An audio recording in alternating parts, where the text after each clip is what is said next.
tetap bangkit berdiri, Bapak Ibu Saudara. Mari kita baca di dalam Matius pasal 6, Lukas pasal 6 ayat 43 sampai dengan ayat 45, bisa ditampilkan. Ya, Lukas 6 ayat 43 sampai 45. Saya ajak Bapak Ibu ya, yang pria baca bersama-sama saya ayat 43. Lalu yang wanita ayat 44 dan ayat 45 kita akan baca bersama-sama. Lukas 6 ayat 43 sampai 45. Kalau saudara juga bawa di gadget saudara, silahkan bisa dibuka juga. Baik, yang pria bersama-sama dengan saya ayat yang ke-43. 2, 3. Karena tidak ada pohon yang baik yang menghasilkan buah yang tidak baik, dan juga tidak ada pohon yang tidak baik yang menghasilkan buah yang baik.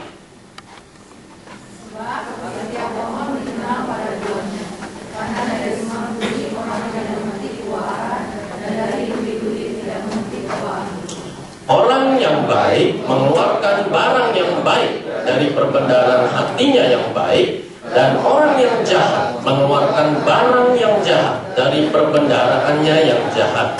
Karena yang diucapkan mulutnya keluar dari hatinya. Baik, silakan duduk Bapak Ibu Saudara. Yesus adalah guru yang agung. Amin, Saudara. Buat saya pribadi dia adalah master trainer yang luar biasa, Saudara. Kenapa? Karena Yesus mampu mengajarkan kebenaran sedemikian sederhana, sekaligus sedemikian mendalam. Saudara, kalau kita pelajari ajaran-ajaran Yesus, sederhana sekali. Bahkan sedemikian sederhananya, kenapa kok sampai diulang-ulang? Saudara, kalau kita baca kitab Injil, Yesus berkali-kali mengajarkan siapa bertelinga hendaklah ia mendengar. Saudara, kalau kita pelajari ya ajaran Yesus, itu mah gampang banget. Kenapa Yesus sampai ajarin demikian? Ya kalau punya telinga ya sepatutnya mendengar. Tapi Yesus berkali-kali mengajarkan demikian. Saudara tahu kenapa? Karena pada kenyataannya orang punya telinga, tapi sedikit sekali yang mendengarkan dengan telinganya. Yesus mengajarkan jangan kamu khawatir. Bahkan sampai Yesus kupas mendetail burung di udara, bunga di padang, dan sebagainya, dan seterusnya. Bahkan sampai puluhan ayat Yesus menjabarkan. Sedemikian sederhananya. Kenapa? Karena pada kenyataannya orang yang mengaku percaya Yesus tetapi khawatir. Dan kali ini, saudara, Yesus menjabarkan sesuatu yang sebetulnya kita tidak perlu jadi jenius untuk mengerti kebenaran ini, saudara. Karena Yesus mengajarkan, saudara, sesuatu yang sangat mendasar, sangat sederhana, yaitu apa? Kalau pohonnya baik, pasti buahnya baik. Kalau ada buah tidak baik, berarti pohonnya tidak baik. Coba tengok kanan kiri, bilang begini, itu mah gue juga ngerti. Kasih tahu sebelah saudara. Amin. Ngerti. Anak kecil juga ngerti, saudara. Tetapi dengar, saudara, di dalam beberapa kali kitab Injil, kita menemukan Yesus mengajarkan itu berkali-kali. Dan untuk mengungkapkan kebenaran ini, Yesus sampai mengalokasikan 3 ayat. Untuk menjelaskan, pohon yang baik pasti buahnya baik.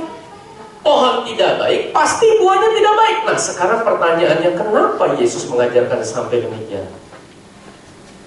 Karena pada kenyataannya, saudara, ada pohon yang tidak baik, tetapi berusaha ingin menampilkan buah yang baik. Apa artinya? Artinya ada orang-orang, saudara, yang mengaku Kristen. Dia di dalamnya tidak benar, tetapi ingin berusaha menampilkan di luarnya benar. Itulah sebabnya hari ini kita belajar satu hal, yaitu baca sama-sama saya 2, 3. Kerohanian yang sehat secara emosional. Yaitu apa, saudara? Yaitu kebenarannya adalah begini. Kalau orang rohaninya benar, rohaninya sehat, maka emosionalnya sehat, saudara. Jadi tidak benar kalau ada orang yang berohani, emosionalnya, saudara, tidak terkendali. Tidak demikian. Karena Yesus mengajarkan kalau pohonnya baik, buahnya baik. Nah, saudara, kenapa kita perlu belajar kerohanian yang sehat secara emosional? Ya, saudara bisa browse di Google emotionally healthy spirituality. Nah, saudara, karena pada kenyataannya kita menemukan orang-orang yang mengaku Kristen, mengaku percaya Tuhan, mengaku berohani, atau at least dia merasa bahwa dia berohani, tetapi emosionalnya tidak sehat. Kenapa demikian?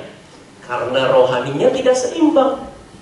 Nah, yaitu ketika seorang itu kelihatannya dewasa rohani, tetapi dia adalah bayi atau kanak-kanak secara emosional. Nah, saudara, seorang itu bisa rajin ke gereja, rajin komsel, bahkan terlibat dalam melayani, bahkan pemimpin, saudara, dan kelihatan sangat bisa dipercaya. Tetapi sekaligus orang yang sama, dia itu pemarah, dia itu nggak suka dikritik, dia nggak suka perbedaan pendapat, saudara, dan dia suka menyalahkan orang lain, ngomongnya kasar, dan seterusnya. Satu kali, saudara, Tuhan beri saya kesempatan melayani di Manado.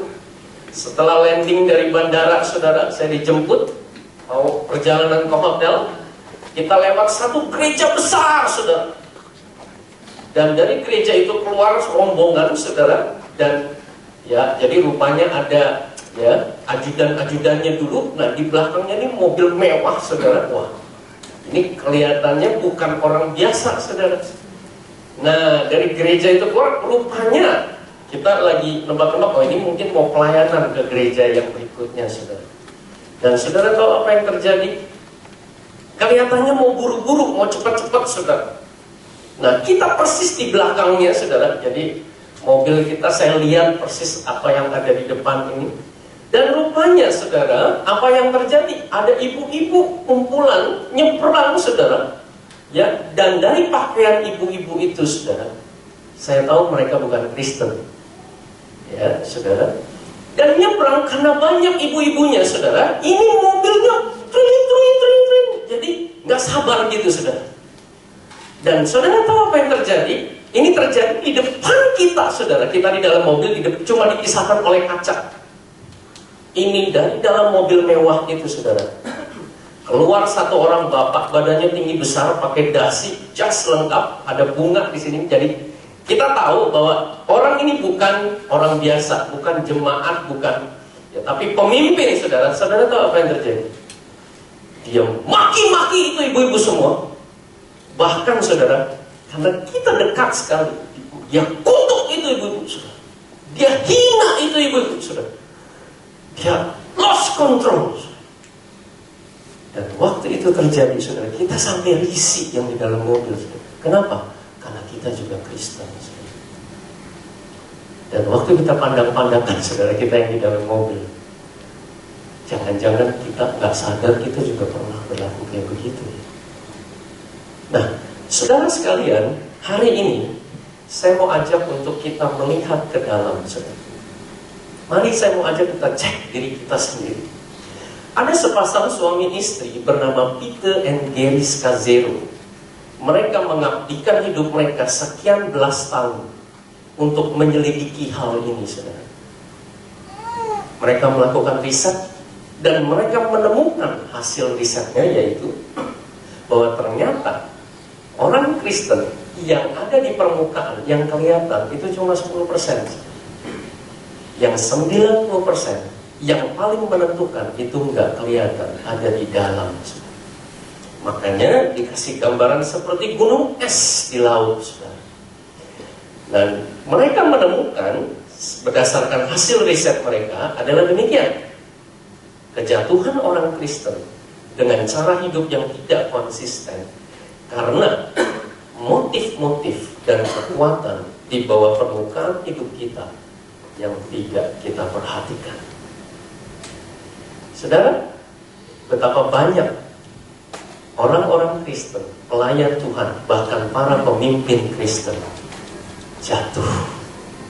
Kenapa, saudara? Karena ada 90% yang belum dibereskan di dalam hatinya. Saya mau ajak saudara untuk lihat foto ini. Siapa yang tahu siapa wanita ini?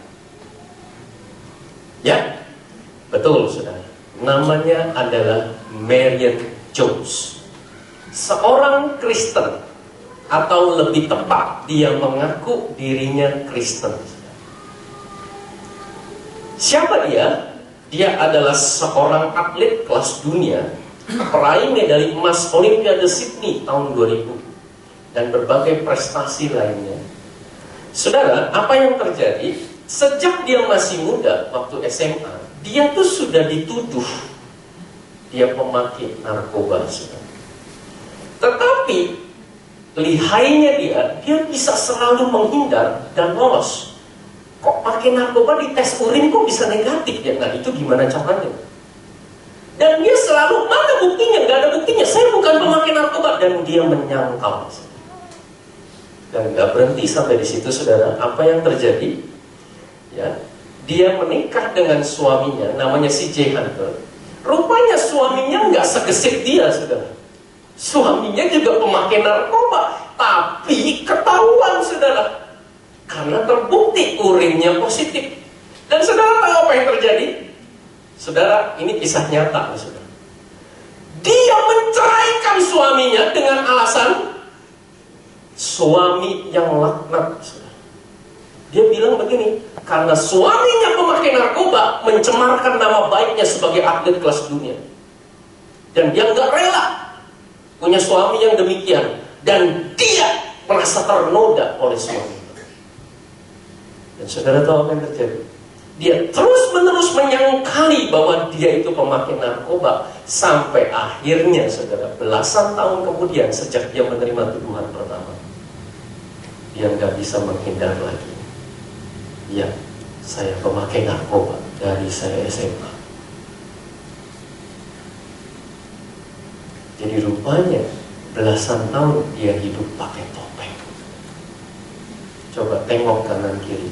Ada yang pakai topeng, lihat sebelah saudara. Haleluya. Saya ajak saudara lihat. Siapa yang tahu foto siapa ini? Ada yang tahu? Ya. Yes.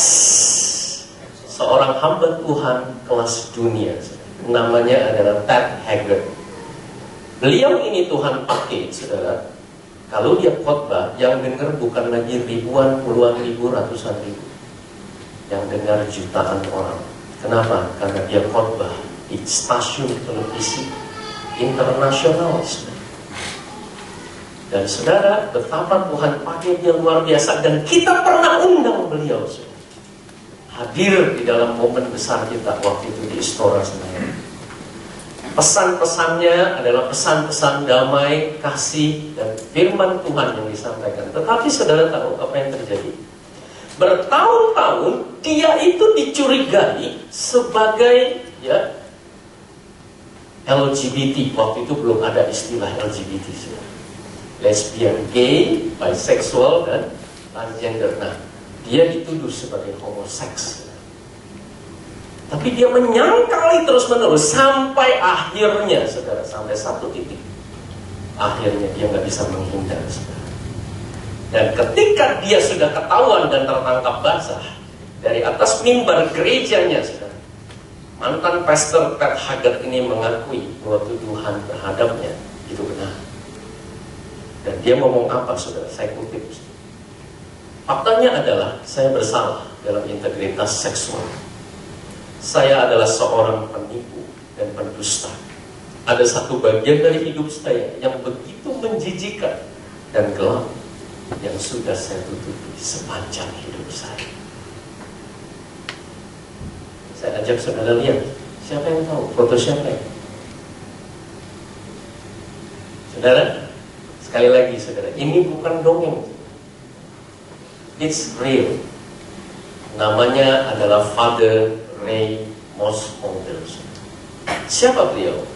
Founding father dari Merit Plus Ministries, yang sudah melayani puluhan ribu pasangan yang mau bercerai tidak jadi bercerai.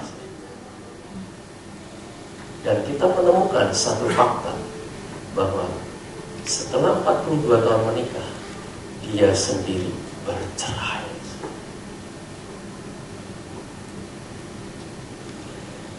Saya kutip kata-katanya saudara, setelah dia bercerai. Ada kisah tentang seorang pembuat sepatu yang sedemikian sibuk sehingga istrinya sendiri nggak punya sepatu. Saya sudah menjadi pembuat sepatu itu, dan saya tidak menyangkali. Kapan tidak menyangkalinya? Saat udah ketahuan cerai. Tapi puluhan tahun dia menyangkali itu. Saudara, timbul satu pertanyaan, kenapa manusia menyangkal? Saya ajak saudara merenungkan semua ini. Mari saya ajak kita baca sama-sama. 2, 3. Anda bisa membodohi semua orang selama jangka waktu pendek, dan sebagian orang selama jangka waktu panjang. Tetapi Anda tak bisa terus-menerus membodohi semua orang selamanya. Nggak bisa. Nggak bisa. Cepat atau lambat akan muncul kebenaran itu.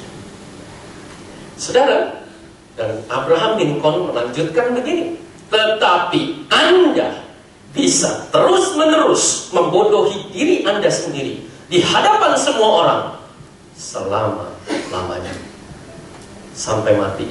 Bisa. Siapa namanya? Yudas Iskariot, Ananias dan Safira.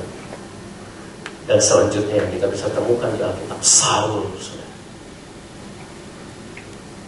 Baik, saudara sekalian, dosa penyangkalan ini begitu menarik, saudara, karena dilakukan oleh orang-orang yang di dalam Tuhan, atau paling sedikit mengaku bahwa dia kenal Tuhan.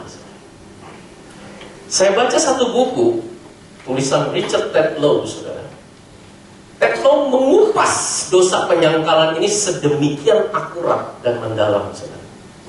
Saya kutip kata-katanya, saudara. Tetlow berkata, saudara, orang yang menyangkal itu sedang mengalami deception of self-deception. Katakan sama-sama saya. 2, 3. Deception of self-deception. Jadi Tetlow membahas begini, saudara. Orang yang menyangkali kebenaran, termasuk di dalam dirinya sendiri, dia itu sedang tertipu. Tertipu oleh apa? Tertipu karena dia menipu dirinya sendiri. Nah, loh, demikian kebenarannya, saudara. Dan dia katakan begini, saudara, ya, penyangkalan adalah suatu masalah yang serius, tak hanya di dalam sejarah, tapi juga masa kini. Dosa penyangkalan ini tidak hanya menggoda para pemimpin, tetapi juga orang yang berpikiran paling rasional di antara kita. Mengapa dosa ini begitu menggoda? Ada yang tahu, Bapak Ibu Saudara? Kenapa dosa ini menggoda orang-orang, ya? Kita yang di dalam Tuhan juga tergoda untuk menyangkal. Saudara tahu kenapa? Saudara, Tetlow melanjutkan begini, saudara. Ya, saya minta Pak Hendy membaca. Karena memberi ketenangan dan kenyamanan, membuat kita hidup di dunia yang kita ciptakan sendiri, yang pasti akan berakhir, mengizinkan kita untuk hidup dalam keadaan seolah-olah kita hidup seolah-olah hal-hal yang ada sesuai yang kita inginkan, bukan sesuai realita adanya. Ya, karena ternyata bukan anak-anak saja yang suka hidup di Dufan. Orang dewasa juga suka hidup di dunia fantasi. Cuma bukan dunia fantasi yang di Ancol, tapi Dufan yang kita ciptakan sendiri di dalam imajinasi kita. Saudara, ya, itulah sebabnya saya ajak untuk kita sadar akan hal ini. Mari yang pria baca sama-sama saya kalimat yang pertama, 2, 3. Ketika kehidupan di dalam kita tidak bersesuaian dengan kehidupan di luar kita, kita merasa kita ini munafik dan berpura-pura. Saya senang sekali Kak Edi kalau ngomong, apa itu munafik? Muka nabi, pikiran kotor. Oh, di luar sama di dalam beda, saudara. Itu sebabnya, saudara, Yesus sebel banget, saudara, sama orang Farisi. Yesus bukan cuma sebel, Yesus benci dosa kemunafikan, saudara. Saudara, kenapa? Karena kemunafikan itu transfer. Nah, saudara sekalian yang wanita, baca ini, yang kalimat kedua, 2, 3. Kita sadar bahwa kita tidak jujur pada diri kita sendiri dan kita merasa tak bisa mengekspresikan diri kita dengan sewajar. Bilang sama kanan kiri, yang ini serius. Kasih tahu saudara-saudara. Haleluya. Kalau nggak serius, Yesus nggak perlu sampai mengutuk dan menghardik orang-orang Farisi. Karena Yesus sangat serius akan hal ini. Dan saudara sekalian, hari ini saya ajak kita sama-sama mau realize tentang hal ini. Sebagai seorang murid, saya, mari kita baca sama-sama. 2, 3. Harus paham bahwa kedewasaan rohani dan kedewasaan emosional itu merupakan suatu hubungan yang penting dan tak terpisahkan. Jadi nggak ada, saudara, orang yang dewasa rohani, emosionalnya tidak dewasa. Nggak ada, itu nggak benar. Karena Yesus tidak mengajarkan demikian. Pohonnya baik, pasti buahnya baik. Kalau buahnya tidak baik, itu berarti pohonnya tidak baik. Sesederhana itu. Kalau orang dewasa rohani, pasti emotionally control. Karena buah roh, dari kasih sampai penguasaan diri. Jadi kalau buahnya tidak bisa menguasai diri, berarti ada yang gak benar di dalam diri. Coba tengok kanan kiri, kamu gitu enggak? Tanya sebelah saudara. Haleluya. Ya, kita introspeksi diri kita. Nah, selanjutnya saudara harus paham, baca sama-sama saya 2, 3, bahwa kesehatan gereja atau pelayanan apapun tergantung pada kesehatan emosional dan kerohanian saya. Ya. Kenapa saudara? Karena kita adalah bagian dari tubuh Kristus. Kalau kita nggak benar saudara, maka itu akan transfer. Selanjutnya, kita harus perhatikan dengan serius kehidupan rohani saya secara pribadi. Saudara, mari saya ajak untuk kita cek, saudara. Kita journey to the heart, perjalanan masuk ke dalam hati kita. Ya. Dalam perjalanan hidup saya, saudara, di dalam Tuhan, selama 26 tahun terakhir sejak saya bertobat, saudara. Saya menemukan Tuhan banyak menyembuhkan, tapi juga ada bagian-bagian kenapa ya saya begitu ya. Istri saya paling kenal saya. Saya ternyata menemukan, saudara, saya kalau ketemu wanita dominan, saudara, entah dia benar atau dia salah, saya nggak suka. Dan itu di luar kendali saya. Siapa aja kalau di sini ada wanita dominan, dekat-dekat sama saya, saudara dengar. Kalau saudara ketemu saya, bahkan 3 tahun lalu, itu lebih ekstrim lagi, saudara. Siapapun saudara, saya nggak suka. Saya tolak, saudara. Dan saya nggak ngerti tentang hal itu. Apalagi kalau dia salah, saudara. Wah, udah nggak ada bagian lah di dalam hidup saya. Dan saudara tahu, ternyata waktu saya masuk ke dalam hati saya, ternyata, saudara, singkat cerita, ini proses. Karena mama saya dan itu masuk dan sampai akhirnya saya nggak suka. Dan Tuhan menyembuhkan saya. Itu baru satu bagian kecil, saudara. Ada banyak hal yang lain, saudara. Saudara coba cek diri kita sendiri, saudara. Hal apa yang dari masa lalu belum beres sampai sekarang akhirnya jadinya begini dan kita nggak bisa kontrol. Kenapa ya saya begitu ya? Kenapa ya saya begitu?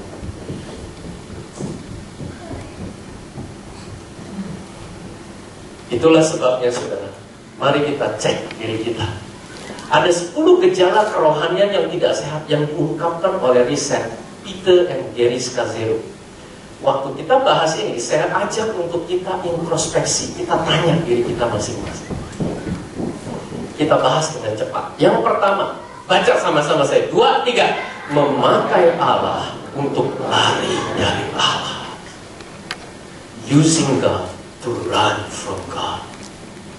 Apa itu saudara? Oh saudara, apakah saudara pernah menemukan, atau jangan-jangan ya, jangan sampai diri kita sendiri, kita pelayanan untuk sebagai substitusi, kita nggak ada hubungan dengan Tuhan. Kita tidak membangun hubungan yang intim dengan Tuhan, dan kita membayar itu dengan pelayanan. Adakah saudara juga pernah menemukan orang yang menggunakan ayat firman Tuhan sebagian untuk mencapai dan mengkonfirmasi ambisi pribadinya? Using God to run from God. Yang kedua, mengabaikan emosi-emosi, kemarahan, kesedihan, dan ketakutan. Saudara perhatikan, Yesus tidak pemarah, amin. Tetapi Yesus di dalam momen-momen tertentu kita menemukan di dalam kitab Injil, Yesus mengekspresikan kemarahannya, dan Yesus benar-benar marah dan tidak berdosa. Jadi marah itu tidak dosa, saudara. Dan marah itu pada momen yang tepat itu perlu ekspresikan. Yesus menjadi teladan kita. Bahkan pada momen di mana kita sepatutnya marah dan kita tidak marah, dengar saudara, tanda tanya kita ini emosional kita sehat atau tidak. Karena kalau di bait Allah itu Yesus tidak marah, dengar saudara, justru Yesus nggak benar. Karena Yesus dialah kebenaran, makanya Yesus marah. Tetapi kita menemukan Yesus marah, tapi dalam self control. Dari mana kita tahu? Sapi itu dibuka kandangnya, saudara. Dibongkar bangkirkan, sapi kabur. Kambing dibongkar bangkirkan, tapi burung merpati enggak. Saudara tahu kenapa? Karena burung kalau udah terbang susah ditangkap. Hilang. Kalau sapi bisa ditangkap. Di situ kita tahu Yesus tetap self control. Saudara sekalian, sedih, takut itu adalah emosi yang manusiawi, dan kita manusia nggak ada yang salah kalau memang kita menyatakan bahwa kita ini sedih. Di Taman Getsemani, Yesus bahkan sampai ngomong begini, aku sedih sampai mau mati. Dan di situ kita menemukan ayat Yesus gentar. Jadi saudara, kita menemukan ternyata Alkitab memberikan perspektif yang proporsional. Bagaimana cara kita memandang emosi itu perlu diekspresikan pada momen dan orang-orang yang tepat. Tetapi Yesus tidak mengungkapkan ini pada semua orang. Yesus mengungkapkan hanya pada ring satu, orang-orang terdekat. Saudara, yang ketiga, saudara, yaitu mengalami proses kematian pada hal-hal yang keliru. Saudara dengar, Yesus kalau kita baca dalam kitab Injil, dia berpesta, bahkan pesta pora, saudara. Yesus bergaul dengan para pemungut cukai, saudara, orang-orang berdosa. Bahkan dengar, saudara, kita menemukan di Alkitab, Yesus bergaul dengan pelacur aktif, bukan mantan pelacur. Dan bukan cuma intersection, bukan cuma bersinggungan. He involved. Dia terlibat dengan emosi dan dinamika yang terjadi. Jadi nggak ada yang salah, saudara, dengan kita gaul, hang out itu nggak ada yang salah. Tapi kalau di tempat yang salah dengan orang-orang yang saudara itu membawa kita kepada merusak kebiasaan baik kita, nah itu yang salah. Tapi gaulnya nggak ada yang salah. Musik, saudara, fashion itu nggak ada yang salah. Semua yang baik datangnya dari atas. Demikian kata firman Tuhan. Fashion datangnya dari Tuhan. Karena fashion pertama itu ada di kitab Kejadian ketika Allah membuatkan pakaian untuk Adam dan Hawa. Musik, bahkan Allah yang menciptakan Lucifer, dia adalah musik itu sendiri. Saudara, jadi nggak perlu ada yang ditentang karena semua yang baik datangnya dari Tuhan. Jadi kalau ada orang-orang Kristen yang merasa dalam tanda kutip lebih kudus kalau menentang hal yang tidak ditentang Alkitab, saudara, justru itu tanda emosionalnya tidak sehat.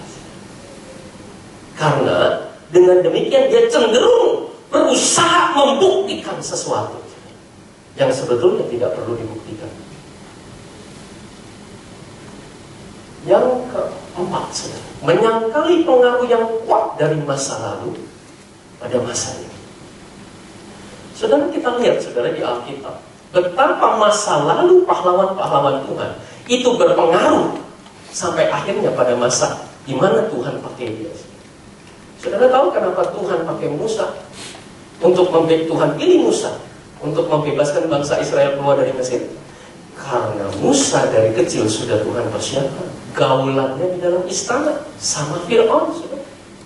Dan Tuhan saudara tahu kenapa akhirnya Saulus yang Tuhan ubah jadi Paulus yang Tuhan pakai untuk sampai hari ini, saudara.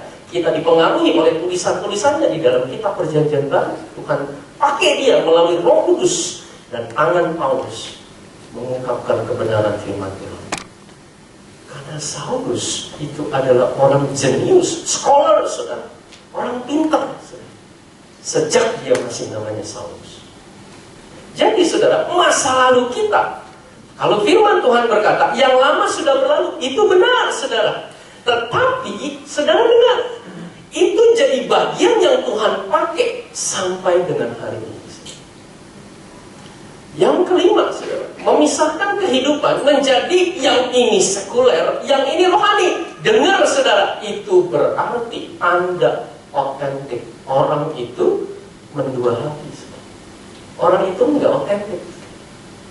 Yaitu apa? Kalau dia memisahkan yang ini sekuler, berarti, saudara, dia juga membedakan bagaimana treatmentnya, bagaimana dia berlaku.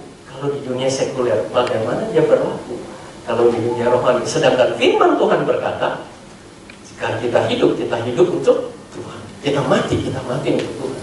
Hidup atau mati, kita milik Tuhan. Yang keenam, saudara, melakukan sesuatu bagi Allah daripada bersama dengan Allah. Ini adalah mentalitas budak, saudara. Itu adalah mentalitas orang-orang Farisi, saudara. Yang Allah inginkan kita punya mental hamba, saudara. Melakukannya bersama dengan Allah, membangun hubungan yang intim dengan Allah. Saya senang sekali, saudara. Your work to God cannot substitute your walk in God. Sekali lagi, saudara, Peter and Gary Scazzero berkata begini, your work to God cannot substitute your walk with God. Yang ketujuh, saudara, menghadapi konflik secara rohani. Nah, ini khususnya kita orang-orang timur. Kita orang Asian, saudara, itu cenderung kalau ketemu konflik kita hindari, saudara. Atau kita kubur dalam-dalam seolah-olah nggak ada. Betul, saudara? Terus lalu bilang begini, enggak kok, saya nggak ada apa-apa sama dia. Nggak ada apa-apa kok, bener nggak ada apa-apa. Tapi diulang-ulang, saudara. Kalau memang bener nggak ada apa-apa kok diulang-ulang, berarti ada apa-apa, saudara. Kalau memang benar-benar saya nggak ada apa-apa nih, saudara, saya nggak akan ulang-ulang itu sampai 3 kali, 4 kali. Kenapa? Karena kita cenderung menghadapi konflik. Enggak menghadapi, saudara, tapi secara lebih rohani kalau kita treat konflik dengan menguburnya atau menghindarinya. Dengar, saudara, Yesus tidak memberi teladan demikian. Yesus menghadapi konflik. Apa? Nggak benar itu. Celakalah kamu, wah, ludah kamu, wah, serem banget. Yesus memberi teladan kalau konflik dia buka front, tapi tetap dalam self control. Itu yang Yesus beri teladan kita. Yang ke-9, Hidup tanpa batas-batas. Jadi pelayan atau pemimpin maha hadir, saudara. Dari Senin sampai Minggu, saudara, pelayanan terus. Oh, saudara, Senin persekutuan, Selasa komsel, Rabu doa malam, Kamis rapat, saudara, Jumat meeting, Sabtu ya tentunya pelayanan kaum muda, Minggu ibadah, saudara. Oh, dengar saudara, buka kitab Injil, Yesus tidak demikian. Yesus tahu batas-batasnya sebagai manusia. Kita menemukan di Alkitab beberapa kali Yesus menolak pelayanan. Dan saudara, bahkan Yesus menghindari pelayanan. Waktu makan aja nggak sempat dia. Bukan cuma dia sendiri, dia ajak murid-muridnya menarik diri, saudara, naik ke gunung. Kenapa, saudara? Karena pelayanan tidak akan pernah habis, betul? Saudara, sampai kapanpun pelayanan nggak pernah habis. Tetapi Yesus berfirman begini, aku tidak melakukan apa yang tidak dilakukan oleh Bapa, karena anak melakukan kehendak Bapa. Dan saudara, Yesus betul-betul efektif dan very compact, saudara, very efficient, karena 3,5 tahun pelayanannya tuntas. Dari mana kita tahu? Karena sebelum dia menghembuskan nafas terakhir, kata-katanya adalah sudah selesai. Perhatikan saudara, kalau kita baca di kitab Injil, nggak semua orang sakit disembuhkan, nggak semua orang buta dipulihkan. Kalau saudara lihat di kolam Betania, ada sekian banyak orang sakit, Yesus tidak menyembuhkan semuanya. Karena Yesus hidup di dalam batas-batas, walaupun dia tidak terbatas, tapi dia memberi teladan kepada kita. Yang ke-10, menghakimi perjalanan rohani orang lain. Baik, saudara sekalian, sekali lagi saya ajak untuk kita cek diri kita dari 1 sampai 10 ini. Ya, memakai Allah untuk lari dari Allah, mengabaikan emosi, kemarahan, kesedihan, dan ketakutan. Saya ajak saudara ambil waktu beberapa saat ini, cek diri kita dari 10 ini, 2 poin yang mana yang tanya diri sendiri, yang buat saya itu paling menantang, buat saya itu menjadi isu utama saya.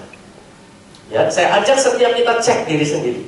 Dari 10 ini, 2 poin mana yang buat saya that is the main issue. Yang ketiga, saudara, mengalami proses kematian pada hal-hal yang keliru. Keempat, menyangkali pengaruh yang kuat dari masa lalu pada masa ini. Memisahkan kehidupan menjadi bagian sekuler dan rohani.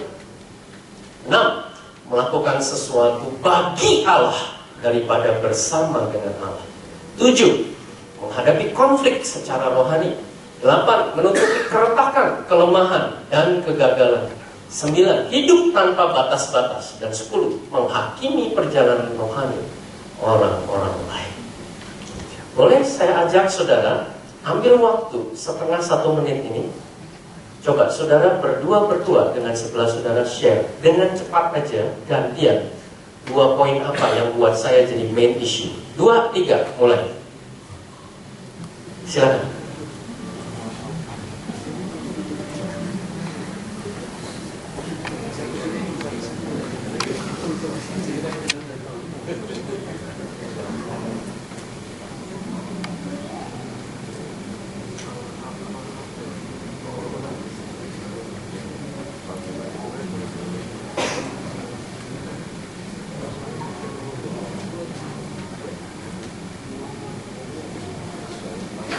Saudara kalau mau baca bukunya secara lebih detail, bukunya adalah Emotionally Healthy Spirituality, tulisan Peter and Gary Scazzero.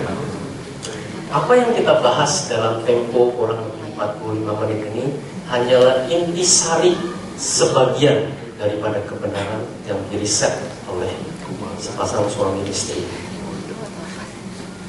Atau saudara bisa browse, saudara ketik saja di Google emotionallyhealthy.org. Saudara akan temukan resources.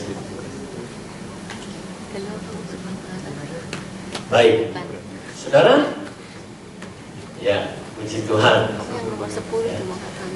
Baik, saudara.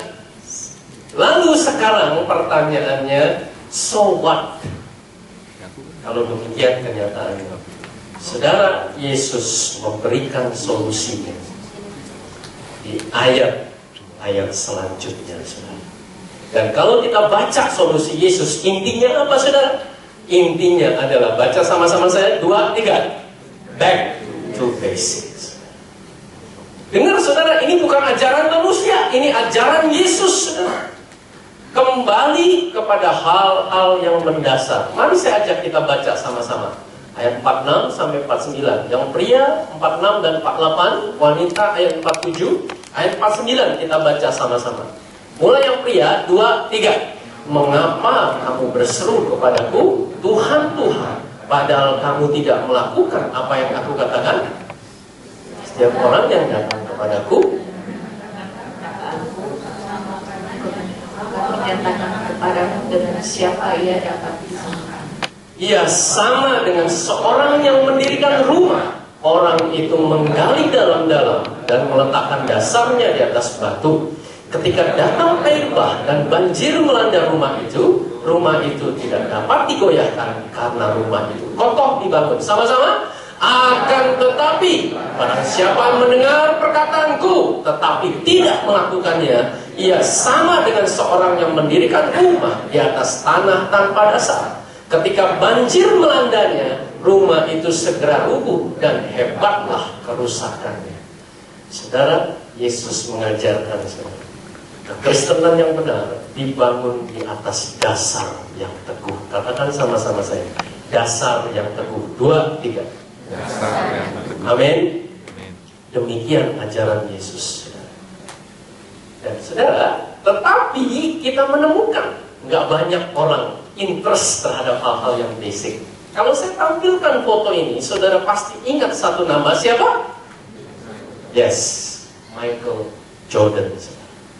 Saudara, saya baca beberapa buku Michael Jordan, dan di dalam satu artikel yang dia tulis, judulnya Brilliant on the Fundamentals, saudara, saya menemukan ternyata Jordan mengerti kebenaran yang Yesus ajarkan.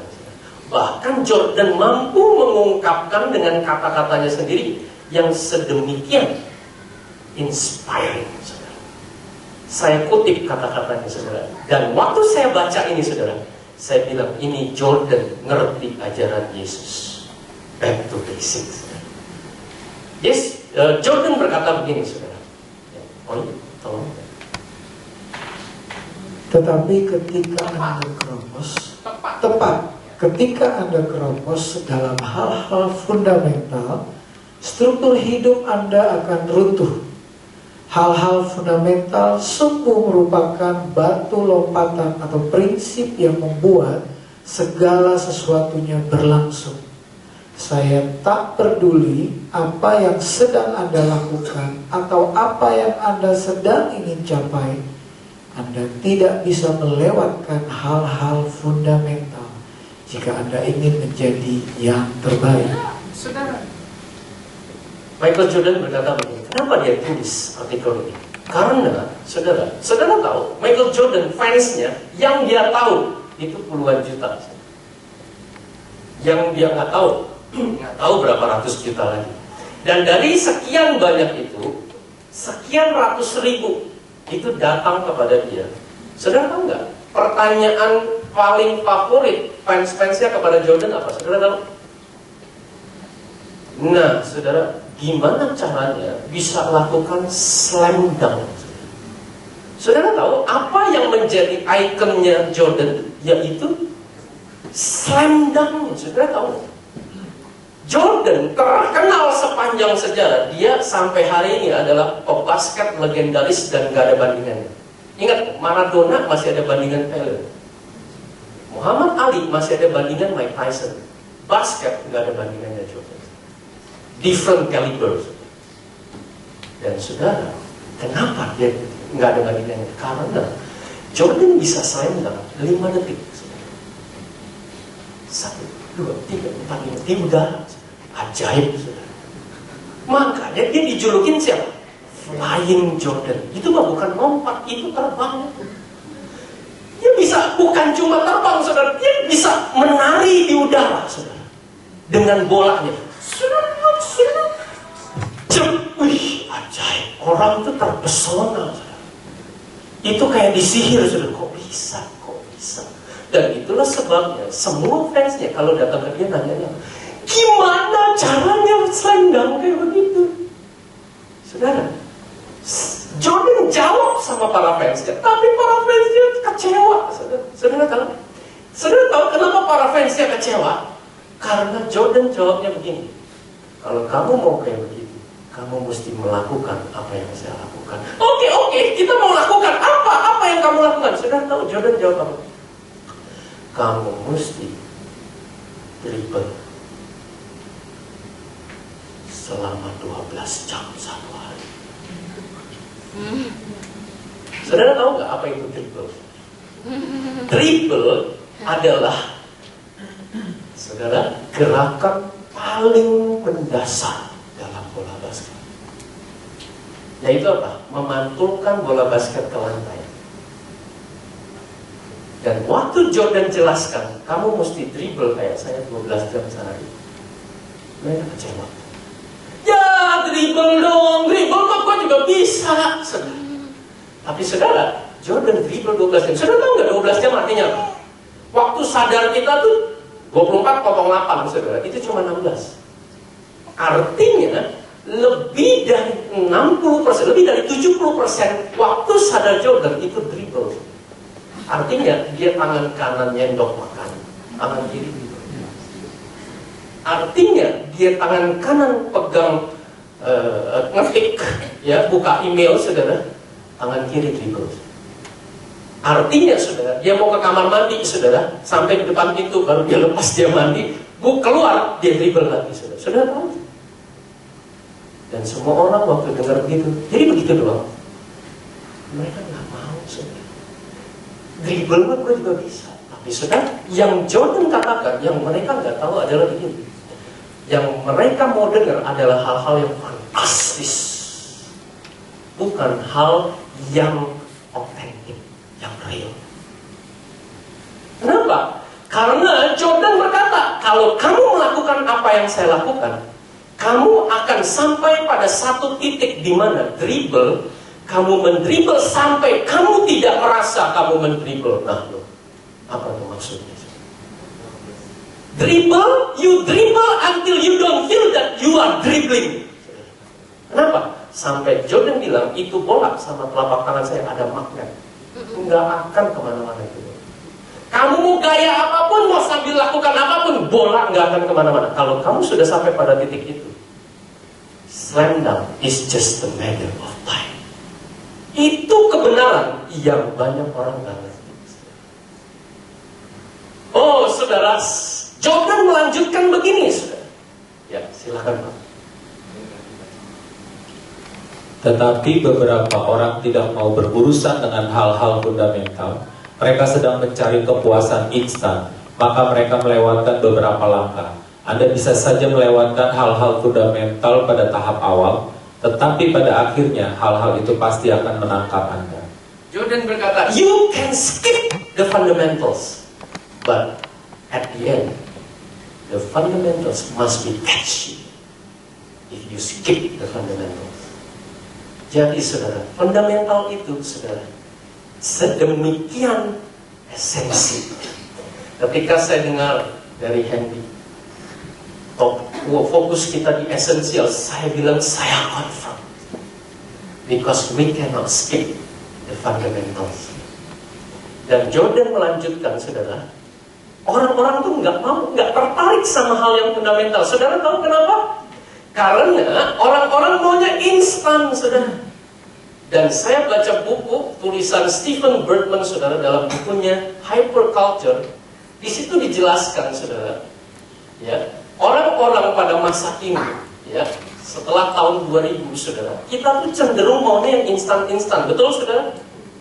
Apalagi kita orang kota, saudara, semua maunya instan, saudara. Dan itulah sebabnya kita, saudara, ada di dalam satu problem yang setiap kita hadapi. Stephen Bertman menuliskan, kita menghadapi problem of nowism. Apa itu nowism? Bukan cuma ada Taoism, saudara. Bukan cuma ada communism. Yang paling real justru adalah nowism, sekarangisme, paham kekinian.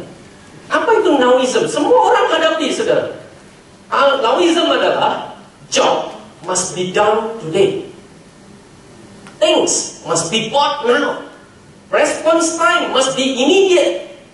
Answer must be instant. Deadline is yesterday. Saya yakin saudara, sebagian besar saudara mengalami ini hari lepas hari, betul saudara? Dan itu problem kita semua. Dan saudara tahu kebenarannya, Yesus tidak mengajarkan demikian. Karena kita menemukan di Alkitab prinsip tabur dan tuai. Ada proses antara menuai dengan menabur. Karena Yesus mengajarkan pohon dan buah. Ada proses dari pohon bertumbuh sampai menghasilkan buah. Kita menemukan Yesus mengajarkan iman sebiji sesawi sampai berbuah lebat. Ada proses antara iman sebiji sesawi sampai berbuah lebat. Saudara sekalian, itulah sebabnya we avoid fundamentals. Karena kita tahu fundamentals talks about process. Saudara sekalian, Jordan melanjutkan begini. Hal ini kedengarannya mudah, tetapi sebenarnya tidak. Anda harus terus memperhatikan hal-hal fundamental dalam diri Anda secara konsisten, karena satu-satunya hal yang bisa berubah adalah perhatian Anda. Baca sama-sama saya, 2, 3. Hal-hal fundamental tidak akan pernah berubah. Fundamentals will never change. Sekarang pertanyaannya gini, apa sih fundamental yang Yesus ajarkan itu? Di dalam benak kita ketika mendengar kata fundamental adalah, ya tentunya dan memang demikian saudara, adalah membangun hubungan intim dengan Tuhan, bersekutu di dalam firman setiap hari, tinggal di dalam penyembahan terus-menerus dengan Tuhan, saudara. Hidup di dalam persekutuan dengan saudara seiman. Oh benar saudara, dan memang demikian saudara. Itulah hal-hal fundamental yang diajarkan Alkitab. Tetapi saudara, Peter and Gary Scazzero nggak puas sama dengan hanya hal itu. Mereka riset sedemikian mendalam saudara. Hal-hal fundamental yang dimaksud Yesus, dia gali dari Kejadian sampai Wahyu, saudara. Apa hal fundamental itu, saudara? Dan mereka, saudara, ya, menemukan ada 7 prinsip seorang yang sehat rohani secara emosional, yaitu 7 hal ini adalah 7 hal fundamental. Kita bahas dengan cepat, saudara. Yang pertama, baca sama-sama saya, 2, 3. Mengenal diri sendiri agar saya bisa mengenal Allah. Know yourself that you know God. Saudara perhatikan, saudara. Langkah pertama ini sedemikian fundamentalnya dan sedemikian neglectednya. Kita menemukan di Alkitab orang-orang yang Tuhan pakai bahkan pada sampai puncak karirnya, tapi tidak pernah mengenal dirinya sendiri secara otentik. Namanya adalah Saulus. Saudara sekalian dengar, Yesus adalah teladan kita, di mana dia mengenal dirinya sendiri. Dia tahu panggilan Bapaknya, dan dia tahu apa yang dia lakukan. Dan karena dia demikian, saudara, Yesus mengecewakan banyak pihak. Saudara dengar, ini kebenarannya. Karena Yesus mengenal dirinya sendiri, dan dia memilih mengambil keputusan berdasarkan apa yang Bapaknya kehendaki atas hidupnya, dia mengecewakan banyak sekali pihak. Siapa saja yang dikecewakan? Keluarganya, saudara. Kita menemukan di Alkitab, ibunya dan saudara-saudara bilang Yesus itu nggak waras. Yesus dibilang gila.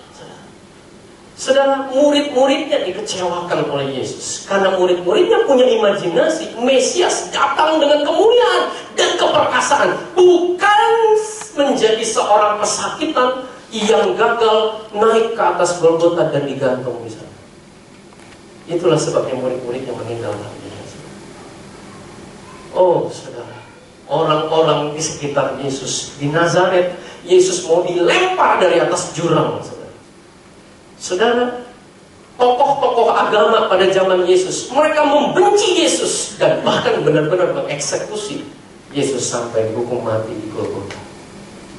Dan saudara, kita menemukan saudara, Yesus mengenal dirinya sendiri karena dia mengenal Bapa. Yang kedua, saudara, mundur untuk maju. Apa maksudnya, saudara? Mundur bicara tentang kita journey to the heart, saudara. Perjalanan ke dalam diri kita sendiri, menggali hal apa yang belum beres, yang belum pulih, supaya kita bisa melangkah maju ke depan. Yang ketiga, berjalan menembus tembok, saudara. Apa itu, saudara? Berjalan menghadapi kesulitan, lembah kekelaman, saudara. Setiap tokoh di Alkitab menghadapi tembok, saudara. Dan mereka menang dari tembok. Yang keempat, saudara, memperbesar jiwa saya melalui duka cita dan kehilangan. Saudara, kalau kita enggak mengalami duka cita dan kehilangan dalam hidup kita, dengar saudara, jiwa kita enggak pernah mengalami diperbesar. Karena itulah cara Allah to enlarge our soul. Yang kelima, saudara, menemukan irama ibadah harian dan sabat. Yesus menemukan iramanya, saudara. Kita menemukan di Alkitab, Daniel sehari lebih dari 2 kali, 3 kali, saudara, beribadah kepada Allah. Kita menemukan, saudara, irama ibadah harian dari tokoh-tokoh di Alkitab. Yang keenam, bertumbuh menjadi orang yang matang secara emosi. Dan yang ketujuh, langkah selanjutnya untuk mengembangkan pedoman hidup. Bapak Ibu Saudara sekalian, saya percaya hari ini Roh Kudus ada di tengah-tengah kita, amin. Dan Roh Kudus rindu menginspirasikan kebenaran ini buat kita secara pribadi, satu persatu. Mari kita tundukkan kepala. Dan yang pertama adalah hari Selasa ini kita ada prayer worship celebration di Abalof Greenfield Maisonette, lantai 1 pukul 19.30 sampai jam 9 malam. Mari kita yang saudara yang bisa hadir, datang dan alami lewat penyembahan kita bersama. Kita menyembah Tuhan. Saya percaya hari-hari ini ketika kita menyembah Tuhan, kita akan mengalami kuasa Tuhan dinyatakan di dalam kehidupan kita. Hal yang kedua, buat para orang tua yang memiliki anak, pastikan tanggal 6 Desember, 2 minggu lagi kita akan ada Children Christmas Party. Jadi pastikan ya, para orang tua menyiapkan anaknya. 2 minggu lagi tanggal 6 Desember di tempat ini kita akan ada Natal buat anak-anak. Kita rindu betul-betul, di tagline-nya adalah Christmas begin with Christ. Jadi di Natal kali ini anak-anak kita betul-betul mereka ingatnya adalah pribadi Yesus ya. Biasa di budaya barat kita sudah terpengaruh kalau ingat Natal yang diingat Santa Claus, bukan Yesus. Jadi kita rindu kalau ingat Natal yang diingat kelahiran Yesus. Yesus Sang Juru Selamat Immanuel tinggal di tengah-tengah kita. Dan juga tanggal 13 Desember ya, akan ada Natal buat kita dari TCC dengan temanya It Christmas, When Praise and Hope Never End. Jadi pastikan tahun 2014 kita sudah menulis pengharapan kita. Kalau mungkin ada pengharapan yang belum terjadi, kita percaya, tetap berharap. Kita mau senantiasa berharap dan percaya kepada Tuhan. Dan juga mari kita menyiapkan pemberian yang terbaik. Saudara bisa mengambil di booth persembahan untuk kita pemberian buat Natal. Kita rindu sama seperti orang Majus. Mereka menyiapkan pemberian yang terbaik ketika mereka tahu Sang Juru Selamat akan lahir di bumi ini. Yesus adalah pemberian terbesar buat kehidupan kita, orang yang percaya kepada Tuhan. Mari kita menyiapkan pemberian kita yang terbaik di dalam momen Natal. Kita bisa memberikannya di minggu depan atau minggu depan. Kita menyiapkan pemberian kita buat kepada Tuhan. Dan mari hari ini saya mau mengajak kita bangkit berdiri. Kita mau baca firman Tuhan. Firman Tuhan berkata di dalam Ulangan pasal yang mari kita bangkit berdiri semuanya. Ulangan pasal ke-8 ayat 18. Tetapi haruslah engkau ingat kepada Tuhan Allahmu Sebab dialah yang memberikan kepadamu kekuatan untuk memperoleh kekayaan dengan maksud meneguhkan perjanjian yang diikrarkannya dengan sumpah kepada nenek moyangmu seperti sekarang ini. Mari kita mengingat kepada Tuhan. Kalau hari ini kita diberi kehidupan, kesehatan, kita bisa bernafas setiap hari, itu adalah pemberian Tuhan kepada kita. Haruslah kita ingat kepada Tuhan yang memberikan kepada kita kekuatan untuk memperoleh kekayaan dengan maksud meneguhkan perjanjian yang diikrarkannya dengan sumpah kepada nenek moyangmu seperti sekarang ini. Saya percaya saudara bahwa Tuhan yang telah memberi kita kekuatan. Kalau kita bisa hidup hari ini, masih bisa bernafas, itu adalah pemberian Tuhan. Saya merasa Tuhan mengajar saya di akhir tahun yang sebentar lagi, tahun 2016, Tuhan mengajar saya, Hendy, belajar mengucap syukur. Mari kita belajar mengucap syukur kalau mata kita masih bisa melihat. Mari kita belajar mengucap syukur kalau telinga kita masih bisa mendengar. Mari kita mengucap syukur kalau lidah kita masih berasa, kalau makan asin, manis. Mari kita mengucap syukur. Segala sesuatu yang kita syukuri akan makin bertambah besar nilainya. Tapi segala sesuatu yang kita rasa, ini nggak ada artinya, itu akan bertambah kecil nilainya. Mari kita bersyukur buat keluarga, buat orang tua yang Tuhan beri buat hidup kita. Mari kita mengucap syukur buat istri, suami, anak-anak yang Tuhan percayakan. Mari kita mengucap syukur kalau kita masih punya pekerjaan, masih punya penghasilan. Semua adalah pemberian datangnya dari Tuhan. Ketika kita bersyukur, kita sedang bersyukur kepada Tuhan yang telah memberi kepada kita. Mari kita mengingat kepada Tuhan.